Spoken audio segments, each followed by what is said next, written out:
পতির পুণ্যে সতীর পুণ্য, সতীর পুণ্যে পতির পুণ্য হয় কিনা আমার জানা নেই। এইসব আগেকার কথা, এখনকার দিনে সবাই সমান, আমি এটা একদমই মানতে পারলাম না। Good morning everyone, welcome back to the channel Rojnamcha. গতকাল কাজকর্ম সেরে শুতে শুতে 1টা বেজে গেছিলো, তাই জন্য আজকে একটু উঠতে দেরি হয়েছে অটোমেটিক। কিন্তু আজকে যেহেতু শ্রাবণ মাসের শেষ সোমবার, এর আগের সোমবারটাই আমি চেষ্টা করেছিলাম করব, কিন্তু তার আগের দিন রবিবার এত বৃষ্টি হয়েছিল আমি কোনোভাবেই পারিনি জিনিসপত্র জোগাড় করতে। কালকে তো বেরিয়েছিলাম, অত সুন্দর একটা প্রোগ্রাম দেখলাম, তোমাদের সাথে শেয়ারও করলাম, তোমরা তো দেখলেই। ওখান থেকে ফেরার সময় আমি দেখে দেখে সব কিছু নিয়ে এসেছি। আজকে একেবারে শেষ সোমবার, আজকে একটু পালন করি, নাহলে তো এই বছরের জন্য মিস হয়ে যাবে। তাই জন্য সকাল থেকে না খেয়েই আছি, কাজকর্ম মোটামুটি শুরু করে দিয়েছি। ওইদিকে রাকেশ আর ঝনককে এখনও ঘুম থেকে তুলিনি। চলো আজকে দিনটাকে শুরু করি, দেখতে থাকো সারাদিন কী করি। সবাই বলে মাথা ঠান্ডা রেখে কাজ করতে, আমার মা তো সব থেকে বেশি বলে। এবার তোমরা বলো কি করে মাথাটা ঠান্ডা রাখি? সকাল সকাল ঘুম থেকে উঠে যখন দেখি গোছানো ঘর এইভাবে লণ্ডভণ্ড করে রেখেছে দুজন মিলে, তখন কি মাথা ঠান্ডা থাকে? মানছি খাটের মধ্যে একটাল জামা কাপড় পরে আছে, ওইটা আমারই দোষ, আমি পারিনি গোছাতে, আমিই গোছাবো। কিন্তু বাদবাকি যে জিনিসগুলো ছড়ানো আছে এগুলোর দায়িত্ব কে নেবে? এগুলো তো আমাকেই গোছাতে হবে। ওরা দুজনে না দায়িত্ব করে একেবারে ঘর নোংরা করতে ওস্তাদ। যেই দুটো ছুটির দিন ছিল, দুটো দিনই আমি একটু ব্যস্তই ছিলাম। তোমরা ভাববে হয়তো কি আর ব্যস্ত ছিল, না, ঘরের কাজ আর বাইরের কাজ সব মিলিয়েই ব্যস্ত ছিলাম। আসলে ব্যাপারটা কি বলো তো, সোম থেকে শুক্রবার দিনগুলো একটা রুটিনের মধ্যে চলে, আর শনি আর রবি এই দুটো দিন আমি নিজেকে একেবারে স্বাধীন বলে মনে করি, যখন যা ইচ্ছে তাই করি। তাই জন্য তখন কাজের এনার্জিটাও একটু কমে যায়। রান্নাঘরের কাজ করেই ভাবছিলাম যে জামা কাপড়গুলো গুছিয়ে ফেলি। জামা কাপড় গোছাতে এসে দেখছি তো ঘরের অবস্থা বেহাল, তাই জন্য আগে ঘরটা গুছিয়ে নিলাম, এইবারে গোছাবো জামা কাপড়গুলো। এইবার তোমাদেরকে বলি গতকালের প্রোগ্রাম নিয়ে কিছু কথা। গতকালের প্রোগ্রাম সত্যি এত ভালো লেগেছে, আসলে ঝনককে নিয়ে যদি দেখতে যেতাম এতটা মনোযোগ দিয়ে দেখতে পারতাম না। তবলা লহরার অনুষ্ঠানও যে এত সুন্দর হয়, এটা কালকে যদি অনুষ্ঠানে না যেতাম কিছুতেই বুঝতে পারতাম না। গানগুলো তো ভালো লেগেছে, নো ডাউট, নাচও ভালো লেগেছে, কিন্তু তবলার বোলগুলো যেন কানের মধ্যে এখনও বাজছে। আমার জানো তো এই এক কাজ হয়েছে, ঝনকের রেনকোটটা কখনো পড়ার ব্যাগ থেকে স্কুলের ব্যাগে ঢোকাচ্ছি, তো কখনো স্কুলের ব্যাগ থেকে পড়ার ব্যাগে ঢোকাচ্ছি। যখন স্কুলে যায় তখন ওটা দিয়ে দিতে হয়, আবার বিকেলে যখন পড়তে যায় তখনও ওটা দিয়ে দিতে হয়। এই করতে থাকি জানো তো আমি, আবার কখনো কখনো ভুলেও যাই। আর এই যে আরেকজন যেখানে সেখানে যা তা রেখে দেয়। গতকাল গীতাদি সকালবেলা রেনকোটটা এখানে মেলে দিয়েছিল, তারপরে যে কতবার বৃষ্টিতে ভিজলো আর শুকোলো তার তো কোনো ঠিক ঠিকানা নেই। আমি একটা জিনিস দেখেছি, আমি যদি কোনো জিনিস জায়গার থেকে না নড়াই তাহলে সেই সব জিনিস সেই জায়গাতেই থেকে যাবে। এই রেনকোটটা না নিয়ে গেলে কিন্তু অফিসে যেতে প্রবলেম হতে পারে বৃষ্টি নামলে, কিন্তু উনি কিছুতেই গোছাবেন না। জানে তো একজন আছে, কি আর করা যাবে বলো, সংসারে এসে যখন ঢুকেছি তখন রাকেশের কাজও করতে হবে, ঝনকের কাজও করতে হবে, এইসব আর কাকে বলতে যাব। প্রত্যেকটা মেয়েই বোধহয় এইভাবেই সংসার ঠেলে যাচ্ছে প্রতিনিয়ত।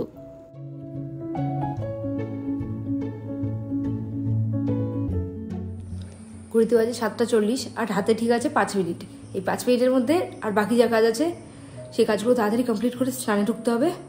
আজকে তো অন্যান্য দিনের থেকে বেশি কাজ, অন্যান্য দিন পুজো করতে একদম সময় লাগে না, আজকে পুজো করতে একটু টাইম লাগবে। এবার আমি যাবো নিচে রান্না বান্নাগুলো দিয়ে তাড়াতাড়ি করে এসে বাথরুমে ঢুকি। পুজো তো করবই, তার আগে পুজোর জোগাড়গুলো করে নিই। আমার ঠাকুর ঘরটা এতটাই ছোট, যদি একটু বসি কোনো কিচ্ছু রাখার জায়গা হয় না। ছোট সে ঠিক আছে, কিন্তু আমার এই ছোট্ট ঠাকুর ঘরই আমার খুব প্রিয়। আমাদের যিনি দুধওয়ালা, উনি দুধ দেন ঠিক সকাল 9:30 10টা এইরকম সময়। আমার তো হবে না ওরকম টাইমে দুধ দিলে, তাই জন্য আমি গতকাল এই ছোট্ট একটা 10 টাকার দুধের প্যাকেট নিয়ে এসেছি। এটা দিয়ে আমার বেশ কাজ চলে গেল। কিন্তু প্রত্যেক সোমবারই আমি শিব ঠাকুরের পুজো করি, মানে শিব ঠাকুরের সামনে একটা করে মোমবাতি জ্বালাই ঝনকের জন্য। আজকে তো সেটা করবই, কিন্তু তার সাথে আজকে তো একটু স্পেশাল দিন, শ্রাবণ মাসের শেষ সোমবার বলে কথা, ঠাকুরের মাথায় একটু দুধ ঢালবো না, এটা কি করে হয়? আর আমার ঠাকুর ঘরের সাথে সাথে ঠাকুর এতটাই ছোট যে ঠাকুরকে বেলপাতা আকন্দর মালা পরাতে গিয়ে ঠাকুর গেল একেবারে ফুলের তলায় ঢেকে। যখন কম বয়স ছিল তখন মাকে বলতাম, কি এত পুজো করো কে জানে, এতক্ষণ লাগে। এখন বুঝতে পারি যত বয়স বাড়ে তত ঠাকুরের প্রতি মনও বাড়ে। ঠাকুর ঘরে এসে বসলে মনটা সত্যিই শান্ত হয়ে যায়। ছুটির দিন হলে একটু বেশিক্ষণ ধরে পুজো করতে পারতাম, কিন্তু ওইদিকে ঘড়ি এত হারে দৌড়চ্ছে, তাই জন্য ঘড়ির সাথে আমিও দৌড়চ্ছি। একটু তাড়াতাড়ি পুজোটা শেষ করলাম। পুজো শেষ করে ঝনককে খাওয়াতে হবে, নিজে খাবো, তারপরে আবার রাকেশের খাবার দেওয়া, টিফিন গোছানো, প্রচুর কাজ, রাজ্যের কাজ একেবারে পড়ে আছে। ঝনকের জন্য প্রত্যেক সোমবারই আমি ঠাকুরের কাছে একটা করে মোমবাতি জ্বালাই, তাতে নাকি বাচ্চাদের মাথা ঠান্ডা হয়।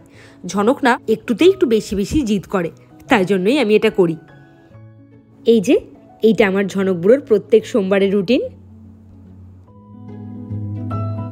ঠাকুরের পুজো করেছি, চলো প্রণাম করবে, তাড়াতাড়ি চলো তাড়াতাড়ি চলো, আস্তে আস্তে আস্তে আস্তে, এমন এমন এমন। শিব ঠাকুরের পুজো করেছি, যা চলো চলো চলো, আগে চলো, পরে পড়ে যাবে। প্রণাম করবে প্রণাম করবে। ওটা না নিয়ে ওটা রাখো, ওটা রাখো, এসে ঠাকুর রাগ করবে। ও বাবা, রাখো রাখো রাখো, চলো চলো চলো, আস্তে আস্তে আস্তে আস্তে। আমাকে প্রণাম করতে এসছো, তাও খেলনা হাতে নিয়ে, চলো।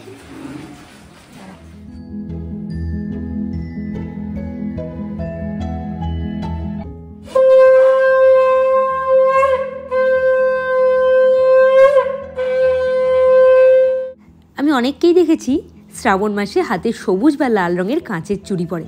আমি কোনোদিনও পরিনি, জানো তো। সবসময় ভয় হয় যদি কাঁচের চুড়িটা ভেঙে গিয়ে হাতে ঢুকে যায়, সেই জন্যই পরিনি। সকাল সকাল ঘুম থেকে উঠে মনের মতো করে পুজোটা সারলাম। এইবারে লাগবো সংসারের কাজে। যখন 9:10 বাজে তখনও রাকেশ স্নান করে বেরোয়নি, ঝনকের খাওয়া হয়নি, স্নান হয়নি, কিচ্ছু হয়নি। 9:30টার মধ্যে কিন্তু সব করে ফেলেছি। এইটার আরামটা দেখো। তুই কি স্কুলে যাবি? হ্যাঁ, তাহলে তুই থাক, আমরা চললাম, থাক। প্রত্যেকদিন স্কুলে যাওয়ার আগে এক নাটক ওর, প্রত্যেকটা দিন।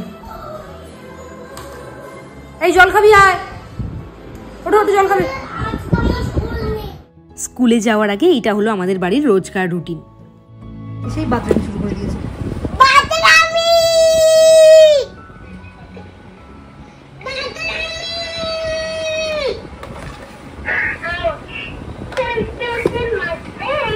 দিয়ার বাড়িতে এসে এইটুকু আবার খেলে না নিলে ওর স্কুলে যেতে ইচ্ছে হয় না।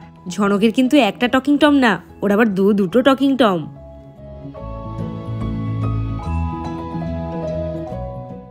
যখন আমি ঝনককে স্কুলে দিতে যাই তখন ওকে ভালো মতো ধরে বসি।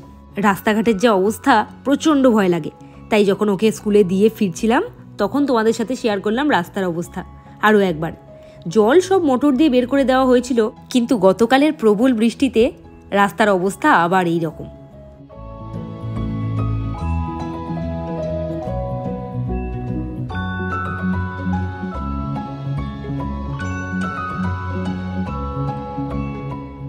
প্রত্যেকটা দোকানেরই খুবই করুণ অবস্থা, তাদের বিক্রিবারটা একেবারে লাটে উঠে গেছে।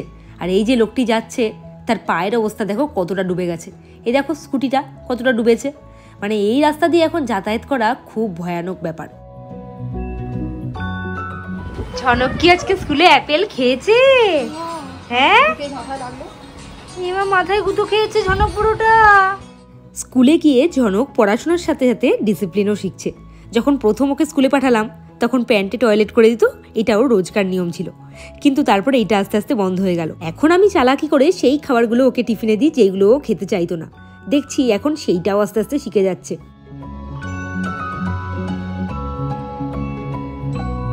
ঝনককে আজকে আমি খুব সন্তর্পণে খাইয়েছি। ও তো মাছ, ডিম, ভাত সবই খাচ্ছে। হঠাৎ করে যদি কোনোভাবে মুখে হাত চলে যায়, মাঝে মাঝে এরকম করি, রোজকার এটা আমার মানে হ্যাবিট হয়ে যেতে পারে, তাই জন্য খুব সন্তর্পণে খাইয়েছি। খাওয়ানো হয়ে গেছে, আমি নিশ্চিন্ত হয়েছি। আর এইদিকে মা আছে বলেই আমার ব্যাপারটা আরও স্মুথ হয়ে গেল। ওইদিকে রাকেশ কালকে হেল্প করে দিয়েছে, সব জিনিস জোগাড় করে দিয়েছে। মানে শ্রাবণ মাসে সোমবার করছি আমি ঠিকই, কিন্তু সবার হেল্প ছাড়া করতে পারতাম না, স্কুল যেহেতু আছে। আর এই দেখো মা আমার জন্য করে দিয়েছে গোবিন্দভোগ চালের এই যে ভাত। এখন এইটা খেয়ে পেটের খিদেটাকে কোনো রকমে ধামাচাপা দিই। রাত্রে কী খাবো সেটা রাতে দেখা যাবে। এর মধ্যে দিয়েছিলাম সামান্য একটু ঘি, আর তার সুন্দর গন্ধে পেটের সাথে মনটাও হলো খুব তৃপ্ত। দুপুরবেলা একেবারে অল্প একটু ভাত খেয়েছি, তাই জন্য সন্ধ্যের থেকে বেশ খিদে পেয়ে গেছে। আর রাকেশকে বলছিলাম চলো না একটু কিছু খাই। আর একটু কিছু বলতে আজকে তো যা তা খাওয়া যাবে না, একেবারে নিরামিষ জিনিসই খেতে হবে। রাকেশকে বলেছিলাম আমাকে একটু ফালুদা খাইও। দেখলাম ফালুদার দোকান পেরিয়ে চলে গেল। তারপরে বলেছিলাম একটু অরুণ আইসক্রিম খাইও। দেখলাম সেই দোকানগুলোও পেরিয়ে চলে গেল। মনের মধ্যে বেশ রাগ হচ্ছিল। মনের মধ্যে রাগ টকবক করে ফুটতে ফুটতে আমি যাচ্ছিলাম। হঠাৎ দেখলাম যেখানে দাঁড়ালো সেইখানে দাঁড়াও দেখাচ্ছি। হঠাৎ নিয়ে এসে দাঁড়ালো একটা অরুণ আইসক্রিমের স্টলের সামনেই। আচ্ছা, তোমাদেরকে জানিয়ে রাখি, এটা হচ্ছে আজগুবিতলা পোলপাড়ে যে মিষ্টির দোকানটা, সেখানে অরুণ আইসক্রিমের নতুন এখানে একটা স্টল বা কাউন্টার রয়েছে। আচ্ছা, আর এই দাদা কিন্তু নিজেই আইসক্রিম একদম ছিঁড়ে দেয়, ঠিক আছে, এই পরিষেবা আছে। আজকে প্রথম এরকম একটা ঘটনা ঘটলো। আজকে আমি খিদেটাকে মেটানোর জন্য আইসক্রিম খেতে এসেছি, আর আইসক্রিম থেকে কি হারে ধোয়া বেরোচ্ছে দেখো, মনে হচ্ছে গরম আইসক্রিম। আমি করলাম উপোস আর এই খাচ্ছে মিষ্টি, ওরা কি রোগা হবে। কি খাচ্ছ? লট চমচম। আরে এই দোকানের পাশ দিয়ে গেলে তুমি মিষ্টি খেতে বাধ্য হবে, এত সুন্দর একটা গন্ধ ছাড়িয়ে মিষ্টির, একেবারে মনটা উথাল পাথাল হতে থাকে, কখন খাবো কখন খাবো। একটা আইসক্রিম খেয়ে পেট ভরে নাকি, তাই জন্য আরেকটা নিয়ে নিয়েছি। আরে পেট ভরানোর জন্য খাচ্ছি তো আজকে, মন ভরানোর জন্য না। তোমরাই বলো কে বেশি খেলো? একটা আইসক্রিম, দুটো মিষ্টি। চলে যাচ্ছ কোথায়? তুমি পালাচ্ছ কোথায়? দুটো মিষ্টি বলতে দাও কথাটা। ওই আইসক্রিম আমার থেকে হাফ খেয়েছো, এটা গোটা খাচ্ছ, আবার দুটো মিষ্টি খেয়েছো। তুমি কালকে আমাকে ওখানে অনুষ্ঠানে খাবারগুলোর দামগুলো তোমার দেওয়ার কথা ছিল, সেটা এখনো দাওনি, আর দেবেও না আমি জানি। সুতরাং এখন নিজের পয়সা নিজে খাচ্ছি, বরং তোমাকেও খাওয়াচ্ছি।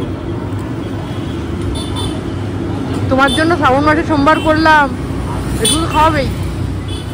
পতির পুণ্যে সতীর পুণ্য, সতীর পুণ্যে পতির পুণ্য হয় কিনা আমার জানা নেই। তুমি করেছো, তোমারই পুণ্যটা হবে, আমার হবে না। ঝনককে পড়তে দিয়ে আসার সময় রাকেশের সাথে ঠান্ডা লড়াই চলছিল। আসলে ওকে আমি বলেছিলাম যে খুব খিদে পেয়েছে, আজকে তো সেরকম কিছু খেতে পারবো না, আইসক্রিম খাবো। আর আইসক্রিম মানে চাকদা এখন অরুণ আইসক্রিমের এতগুলো স্টল হয়ে গেছে, এখন তো খাওয়াই যায়। একটার পর একটা দোকান যখন পেরিয়ে চলে আসছে তখন আমার খুব রাগ হয়েছে। আমি জানতামই না ঝুঁইতলার ওখানে একটা স্টল হয়েছে নতুন। একেবারে পেট ভরে মন ভরে আইসক্রিম খেয়ে নিয়েছি, খিদে মিটে গেছে, রাত 10টা অবধি এখন নিশ্চিন্ত। হাসছিস কেন তুই? একটা করে অন্যায় করে এসেছি, হাসতে হাসতে বলবি এসে। কেন লেখনি কেন? আজকে লেখনি কেন? আজকে কি হয়েছিল? ভাবি যে বকবো, কিন্তু ও যখন এরকম কিউট ভাবে এসে সত্যি কথা বলে দেয়, মানে অন্যায়টা স্বীকার করে নেয়, তখন বকতে গিয়েও বকতে পারি না, জানো তো। অরুণ আইসক্রিম চলে গেছে পেটের একেবারে তলায়, আবার খিদে পেয়ে গেছে। আজকে সারাটা দিনই শুধু খিদে পাচ্ছে। আজকে আমি সাবু মাখবো এইগুলো দিয়ে। আমসত্ত্ব আছে, মাখা সন্দেশ আছে, আবার একটু নিয়ে এসেছি কলা, গুঁড়ো দুধ, আর তার সাথে কিছু ফল। দেখলে ওইগুলো হলো শিব পুজোর প্রসাদ, মা পাঠিয়ে দিয়েছে। এইবার একেবারে জম্পেশ করে মাখবো। তবে সাবু দেখতে পেলাম যা ভিজিয়েছি, মানে ধরো 5 জন খেয়ে নিতে পারবো, বেশ কিছুটা তারপর কমিয়ে নিলাম। অনেকে শুনি সাবু মাখা একদম খেতে পারে না, তবে আমার আর রাখছে সাবু খেতে দারুণ লাগে, মানে দুর্দান্ত। বাড়িতে কখনো সাবু এমনিতে মাখা হয় না, এই সব কারণেই যদি একটু সাবু মাখা হয়। আর আমার জন্য রাকেশ ওয়েট করে থাকে, কবে আমি একটু উপোস করব, সাবু মাখা খাবো, আর তার সাথে ও একটু ভাগ পাবে। সাবুর মধ্যে যা যা ইনগ্রেডিয়েন্টস দিচ্ছি, এটা ভালো হতে বাধ্য। এটা যদি ভালো হয় আমার মোটেই কোনো ক্রেডিট নেই। সমস্ত উপকরণ দিয়ে এইবারে মাখতে শুরু করেছিলাম, কিন্তু দেখলাম মাখতে গিয়ে এদিক ওদিক পড়ে যাচ্ছে। তখন এইটা ধরে নিয়ে ঢেলে দিলাম একটা বড় প্লেটে। যেহেতু উপোস করলে এইসব খাওয়ার সুযোগ হয়, তাই মাঝে মাঝে উপোস করতে কিন্তু বেশ ভালো লাগে।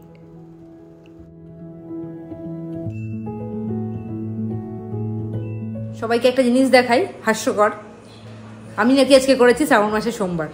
এই যে আমার খাবার এখানে পড়ে আছে, আর এই দেখো। তুমি এসব খেতে বলেছো কেন রাত্রিবেলা? তুমি তো বলে রান্না নিয়ে সব খাও। টোটালি মিথ্যে কথা। আমি আজকে দুপুরবেলা ওকে জিজ্ঞেস করেছি তুমি রাত্রে কি সাবু মাখা খাবে আমার সাথে, আর নাকি ভাত খাবে বা রুটি খাবে। এক বাক্যে আমাকে উত্তর দিয়েছে ও সাবু মাখা খাবে। আসলে সাবুটা যেভাবে মেখেছি, তোমার সাথে কিছু তো কষ্ট না হয়, আমার জন্য কিছু করতে না হয়, সেই জন্য করেছি। তোমার ভালো করে, তার সাথে তুমি কার পুজো দিয়েছো? শিবের পুজো দিয়েছো, আর পতি হচ্ছে আসল শিব, তাকে আগে পুজো দিয়েছো। এবার আমার এই প্রসাদটা আমি এটো করে ওখানে দেবো, তারপর তুমি খাবে, তবে না তোমার পুণ্য হবে। সারাদিন এরকম নাটক করতে থাকে, সারাটা দিন। কখনো কখনো রাগও হয়ে যায় আমার। ঝনককে খাইয়ে দিয়েছি, পড়ে আসার পরে আমি শুরু করেছিলাম খাওয়ানোটা, ও শেষ করেছে। আর আমি ততক্ষণে ওইদিকে মাখামাখির কাজটা সেরেছি, কেননা এটা মাখতে অনেক টাইম লেগেছে, ওই আমসত্ত্ব কাটতে প্রচুর টাইম লেগে গেছে। এবার যা মেখেছি না এটা খাবো। একদমই মিষ্টি দিইনি, কেননা অনেক কিছু মিষ্টি জিনিস দিয়েছি, কলা, আমসত্ত্ব, সন্দেশ, তারপরে গুঁড়ো দুধ, তাই জন্য আর আলাদা করে মিষ্টি দিতে হয়নি। আর বেশি মিষ্টি হলে না একটু খাওয়ার পর থেকে গাটা গুলিয়ে যায়, গাটা আশা করছি গুলোবে না। ছেলের শুরু হয়ে গেছে বাবাকে পড়ানো। আসলে পড়তে গিয়ে আজকে ঠিকমতো পড়েনি, মন দিয়ে লিখতেও চায়নি, আর বাড়িতে এসেও দুষ্টুমি করেছে, বাবার কথা শোনেনি। ওই জন্য বাবা তো তুমুল রেগে গেছে, আর ও এখন বাবাকে ভোলানোর চেষ্টা করে যাচ্ছে। একদম আদর না, কোনো আদর হবে না। কি হয়েছে? আদর হবে না, সরে যাও। দেখা যাক ঝনক আজকে কতক্ষণে ওর বাবার রাগটা ভাঙাতে পারে। আমি আবার ঝনকের ওপর বেশিক্ষণ রাগ করে থাকতে পারি না, তবে রাকেশ একটু বেশিক্ষণ রাগ করে থাকে। অবশ্য এটা ওর ভালোর জন্যই করে, কেননা ওকে বুঝতে হবে যে ও কোনটা ঠিক করছে আর কোনটা ভুল করছে। চলো আজকে ব্লগটা তাহলে এখানেই শেষ করি, কালকে আবার একটা নতুন ব্লগ নিয়ে দেখা করব। Good night.